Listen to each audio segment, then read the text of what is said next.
میں بھی جانا ہوتا.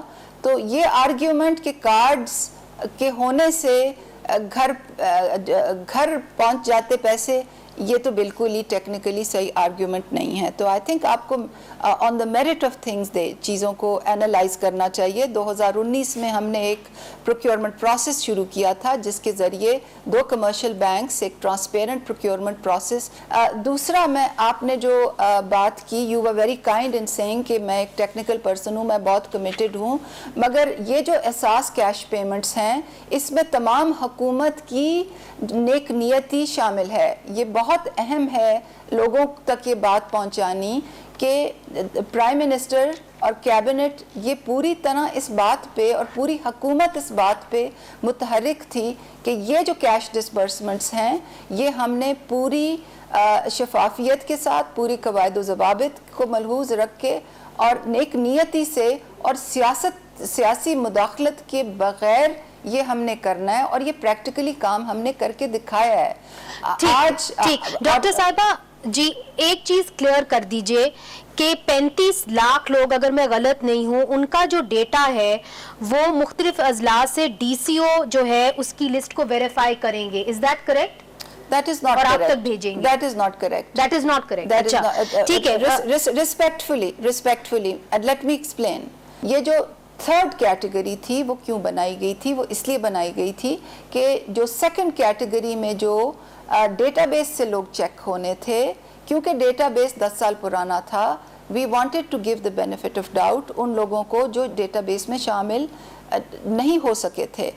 ہماری اپنی ازمپشن تھی کہ یہ 3.5 ملین لوگ وہ ہوں گے جو ڈیٹا بیس میں شامل نہیں ہیں, مگر ان دا فائنل انالیسز اس میں سے 2.7 ملین لوگ وہ ہیں جو ڈیٹا بیس سے جو ویلیڈیٹ ہو چکے ہیں, اور جو 9 ملین جو I beg your pardon جو 9 لاکھ لوگ رہ گئے ہیں ان پہ ہم نے ویلتھ پروفائلنگ رن کی ہے.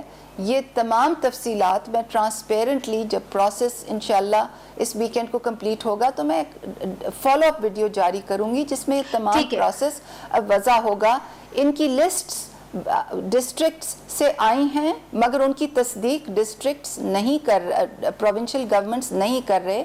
تمام پروونشل گورنمنٹس نے احساس کو یہ حق دیا ہے, یہ پروگیٹیو دیا ہے کہ ہمارا جو ڈیٹا انالیٹکس کا سسٹم ہے ہم ان تمام پروونسز پہ رن کریں گے, I beg your pardon تمام لسٹس پہ رن کریں گے. اور میں دوبارہ یہ کہنا چاہتی ہوں کہ یہ بالکل غیر سیاسی بنیادوں پہ ہو رہا ہے. ہم سندھ کو بھی ویسے ہی تو یہ سینٹر رن کرے گا, یعنی کہ یہ سینٹر جو ہے اس کو رن کرے گا, اس کے اندر پروونسز کا, صوبوں کا کوئی عمل دخل نہیں ہوگا. پروونسز نے ہمیں لسٹس بھیجی ہیں اور پروونسز نے ہمیں یہ پروگیٹیو دیا ہے کہ جو احساس انالیٹکس ہیں جس کی تفصیلات ہم جاری کر چکے ہیں وہ تمام صوبوں کی لسٹوں پہ ایک ہی طرح سے رن ہوں گی, اور جب وہ رن جیسے جیسے ہوتی جا رہی ہیں وہ ڈیٹا ہم ان کے ساتھ شیئر بھی کرتے جا رہے ہیں. میں آپ کی بات سمجھ گئی ہوں. اس کے اندر 2 مسائل جو ہیں ہمیں آن گراؤنڈ, چونکہ ہم اس کے پر رپورٹنگ کرتے رہے تو میں چاہوں گی کہ آپ کے سامنے لے کے آؤں, اور آئی ایم شیور آپ نے پڑھے بھی ہوں گے. یہ ایک بی بی سی کی بھی رپورٹ ہے جہاں پہ یہ کوٹ کیا گیا ہے کہ ڈیرہ اسماعیل خان میں درجنوں ایسے خواتین ہیں جن کی جو ایک آپ سمجھ لیں ان کی جو فنگر پرنٹنگ ہے وہ نہیں ہو پاتی اور ان کی فورینزکس نہیں ہو پاتی, اسی لیے چونکہ ان کی انگوٹھوں کی جو لائنیں ہیں وہ بڑا سخت کام کرتی رہی ہیں تو ان کی جو انگوٹھوں کی لائنیں ہیں وہ مٹ سی گئی ہیں. اب یہ ایک مسئلہ آ رہا ہے اور اس کے اوپر جو ماہرین ہیں وہ یہ کہتے ہیں کہ جو آپ بائیو میٹرک سسٹم لائے ہیں وہ ناقص ہے, وہ صحیح نہیں ہے. جی آپ نے ایک مسئلہ بتایا آن گراؤنڈ پہ, آن گراؤنڈ تو بہت سے آپریشنل ایشوز ہیں. جی میں ایک ایک کر کے آپ سے پوچھوں گی. میں آپ کو بڑی لمبی لسٹ گنوا سکتی ہوں آف دا آپریشنل ایشوز جو ہم ان ریئل ٹائم ایڈریس کر رہے ہیں. جہاں تک بائیو میٹرک کا تعلق ہے, جب بائیو میٹرکس ہوتی ہیں کسی کی پہلی دفعہ تو وہ نادرا کے سسٹم پہ ہوتی ہیں. نادرا کی مشینیں جو ہیں وہ بہت سوفسٹیکیٹڈ مشینیں ہیں, اور اس کے بعد جب وہ بائیو میٹرکس بینکس کی مشینوں پہ ہوتی ہیں تو ان کی سینسٹیوٹی نادرا کی مشینوں سے کم ہوتی ہے, اور کچھ ایسے کیسز جو نادرا کی مشینیں ویریفائی کرتی ہیں ان میں وہ بینکوں کی مشینوں پہ نہیں ہو سکتی مگر اس کا اور ان کو دوبارہ نادرا میں جا کے ری ویریفائی کرنا ہوتا ہے. آپ نے دیکھا ہوگا کہ پچھلے 10 دن پہلے ہم نے نادرا کے دفاتر اسی کام کے لیے کھلوائے تھے تاکہ لوگ جا کے اور اپنے بائیو میٹرکس دوبارہ سے نادرا سے ویریفائی کرا کے اور پھر اپنے پیسے لیں.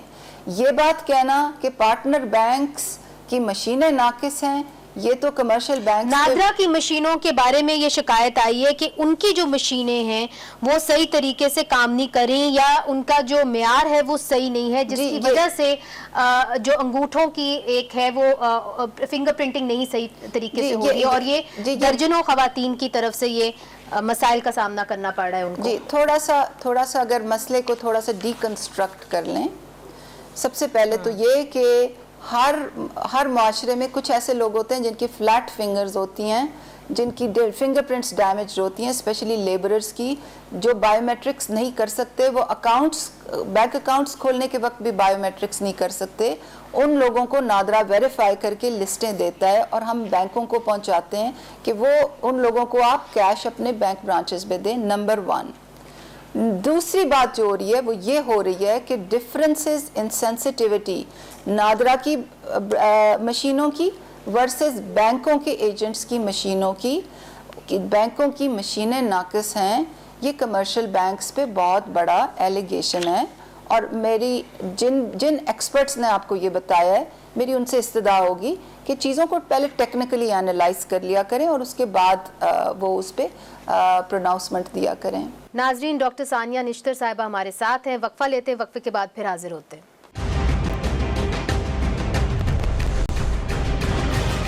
ڈاکٹر صاحبہ, جو بی ایس پی کا پاورٹی سکور کارڈ تھا وہ بنا تھا 2009-2010 میں. تب دہشت گردی جو تھی بلوچستان میں تھی, خیبر پختونخوا میں تھی, اور اس کے نتیجے میں بہت سارے ایسے علاقے تھے جو اس سے مستفید نہیں ہو سکے. تو جو پشتون ہیں بلوچ علاقوں میں, وہ یہ کہتے ہیں کہ 1,50,000 پشتونز کے تو سی این آئی سی ہی اس وقت بلاک تھے, اور جس کے نتیجے میں وہ بی ایس پی سے بھی B I S P program سے مستفید نہیں ہو سکے. اب یہ جتنے بھی لوگ بی آئی ایس پی سے باہر رہ گئے تھے, چاہے وہ پشتون ہیں بلوچستان کے اندر, خیبر پختونخوا کے کچھ علاقے ہیں, پھر ٹرانسجنڈرز بھی ہیں, خواجہ سرا بھی ہیں جو اس سے مستفید نہیں ہو رہے, ان کے بارے میں ان کو انکلوڈ کرنے کے لیے آپ کیا کریں گے؟ آپ نے بہت اچھا کیا کہ یہ سوال کیے کہ مجھے موقع ملا کہ میں ان کی پہ ڈیٹیل بتا سکوں. سب سے پہلے تو جو آپ نے پشتون بھائیوں کی بات کی ہے, جو اسپیسیفک ایشو ہے وہ وزیرستان کا ہے, کیونکہ 2010 میں جب سروے ہوا تھا تو اس میں وزیرستان میں سروے نہیں ہو سکا تھا, اور وہ کن وجوہات. بلوچستان کا بھی کہتے ہیں, قطع کلامی معاف, مگر بلوچستان کے علاقوں کے اندر بھی کہا جاتا ہے کہ وہاں پہ بھی سروے نہیں ہو پایا صحیح طریقے سے. جی, کیونکہ وہاں پہ اس وقت دہشت گردی کی لہر اٹھی ہوئی تھی. جی, جن علاقوں میں سروے نہیں ہوا, خصوصاً وزیرستان ایک بہت بڑا ایریا ہے جہاں تو سروے بالکل ہی نہیں ہوا تھا, اس لیے یہ لوگ کیٹیگری 1 اور کیٹیگری 2 آف احساس ایمرجنسی کیش میں شامل نہیں ہیں. کیٹیگری 3 میں ان کا پراپر کوٹا ہے, اور اب آپ دیکھیں گے جیسے جیسے کیٹیگری 3 کی انفارمیشن, کیونکہ آپ جانتی ہیں ہمارا انفارمیشن ڈیش بورڈ ہے جہاں تحصیل لیول تک ہم نے سب بینیفیشریز کی اور پیسوں کی ڈیٹیل دی ہوئی ہے. تو اب آپ دیکھیں گے کہ ان ایریاز میں جن لوگوں نے 8171 سے ہمیں میسج کر کے ریکویسٹ کی ہے, ان کا ڈیٹا آتا جائے گا. نمبر 1. نمبر 2, جب ہمارا جیسے ہی یہ کووڈ کی ایمرجنسی ختم ہوگی, ہماری تمام تیاریاں نئے سروے کی لیے مکمل ہیں, اور ہم جب نیا سروے کریں گے تو وہ انشاءاللہ تمام ملک میں نیا ڈیٹا آئے گا اور اس کی بنیاد پہ آن گوئنگ اسسٹنس پرووائڈ کی جائے گی. نمبر 1, یہ تو آپ کا ایک جو پہلو تھا. دوسرا, آپ نے ٹرانسجنڈر کی بات کی. ٹرانسجنڈر کے لیے اسپیسیفک احساس اسٹریٹجی میں آپ کو پیج نمبر بھی بتا سکتی ہوں. There is a specific allocation for transgender. میرے جو کیبنٹ کولیگ ہیں ہیلتھ کے, ڈاکٹر ظفر مرزا نے انصاف کارڈ کی ڈپلائمنٹ ٹرانسجنڈر کے لیے خاص طور پہ کی تھی, اور ان کو 8171 اسکیم میں آنے سے کسی نے منع نہیں کیا. تیسری بات جو آپ نے کی ہے کہ غیر شادی شدہ لوگوں کو اس میں خواتین ہاں, آپ یو ہیو ٹو انڈرسٹینڈ کہ اس کا پرنسپل کیا ہے. دیکھیے, ہمارے لیے ہم جب اسسٹنس دیتے ہیں تو وہ فیملی میں ایک انڈیویجول کو دیتے ہیں، ایک انڈیویجول کو دیتے ہیں، اور اس کے لیے اگر ہم ان میرڈ لوگوں کو اس میں شامل کر دیں تو پھر ایک گھر کے سارے بچے اس میں ایلیجیبل ہوں گے اور ہمارے لیے وہ فیملی چیک لگانا مشکل ہو جائے گا۔ ہاں اب ہم نے ایکسیپشنز کیے ہیں کہ اگر کوئی ایلڈرلی ابو اے کٹ آف پوائنٹ کوئی ان میرڈ خاتون ہو تو وہ پھر ایلیجیبل ہو جاتی ہے، اور ہم ہر ان میرڈ خاتون کو یہ کہتے ہیں کہ جیسے ہی وہ شادی ہو تو وہ اپنے آپ کو as a separate family Nadira میں رجسٹر کریں تاکہ ان کی جو ان کا خاندان ہے وہ اس کو ہمارے سسٹم میں ایک ایز اے سیپریٹ خاندان ہم ان کو ڈیل کریں۔ تو یہ تمام جو ڈاکٹر صاحبہ بھٹے مزدوروں کا بھی ایک ایشو ہے، اور آپ نے دیکھا ہوگا کہ مے ڈے تھا، مزدوروں کا عالمی دن ابھی گزرا ہے، تو انہوں نے یہ مطالبہ کیا ہے کہ بھٹے پہ جتنے بھی لوگ کام کر رہے ہیں ان کو بھی احساس پروگرام کا حصہ بنایا جائے، چونکہ اکثر ایسا ہوتا ہے کہ جو منیمم ویج ہے ان کو اس سے بھی کم مل رہا ہوتا ہے۔ جی دیکھیے، ہمارے جو احساس کیش میں ابھی تک جن لوگوں کو معاونت ملی ہے اس میں بہت بڑی پرسنٹیج جو ہے وہ دہاڑی دار مزدوروں کی ہے۔ اس کے علاوہ وزیر اعظم نے ایک پورٹل کھولا ہوا ہے کہ جن کی جاب گئی ہے یا مزدوروں کی ڈیلی ویج جو ہے لیبر کی وہ افیکٹ ہوئی ہے، وہ اس پہ اپلائی کریں، اور وہ 8171 اسکیم تو سن سیٹ ہو گئی ہے مگر وہ پورٹل ابھی بھی کھلا ہوا ہے۔ تو جو بھی حکومت سے امداد چاہتا ہے ان سے میری یہی ریکویسٹ ہوگی کہ وہ کائنڈلی جو چینلز ہیں ان کو استعمال کریں، کیونکہ بہت سے لوگ مجھے خط بھیج دیتے ہیں تو میں اس خط پہ ایکشن نہیں لے سکتی۔ آپ سروے میں آئیں، یہ تو ریگولر ہماری چیز ہے، سروے میں اپنے قوائف جمع کرائیں۔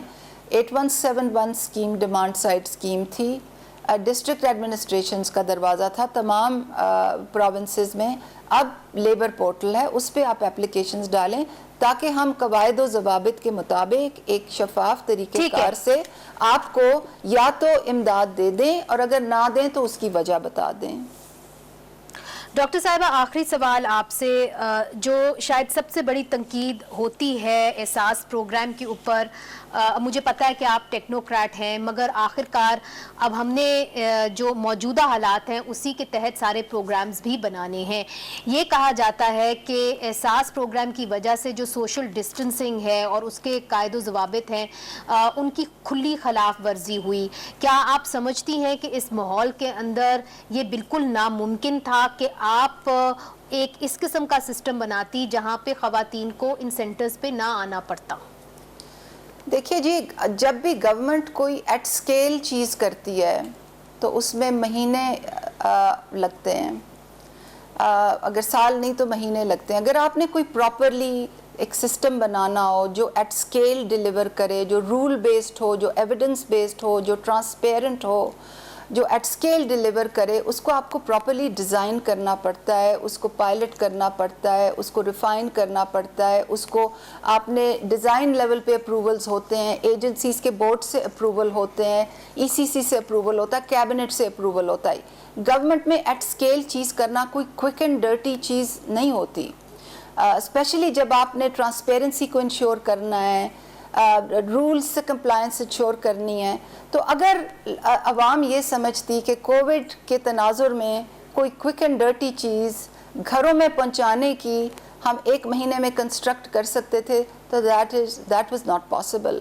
گورنمنٹ تو بے نظیر انکم سپورٹ پروگرام کے سٹرکچر کو آپ یوز نہیں کر سکتے تھے، جو ایک بات بار بار کہی جاتی ہے نیشنل اسمبلی کے فلور کے اوپر بھی۔ دیکھیے آپ، میرے خیال سے اگر لوگ سمجھ جائیں نا کہ احساس کیا ہے اور بسپ کیا ہے تو زندگی سب کی بہت آسان ہو جائے گی۔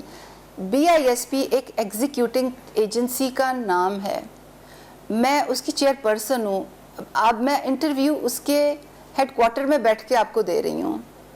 ایگزیکیوٹنگ ایجنسی سے پروگرام رن ہوتے ہیں، اور احساس کے 134 پروگرامز میں سے 7 programs B I S P execute کرتی ہے۔ میں دوبارہ سے کہنا چاہتی ہوں to clarify, Ehsaas is a whole of government program, اس کے 134 پروگرامز ہیں جو پبلشڈ اسٹریٹجی ہے، اس میں سے 7 B I S P execute کرتی ہے۔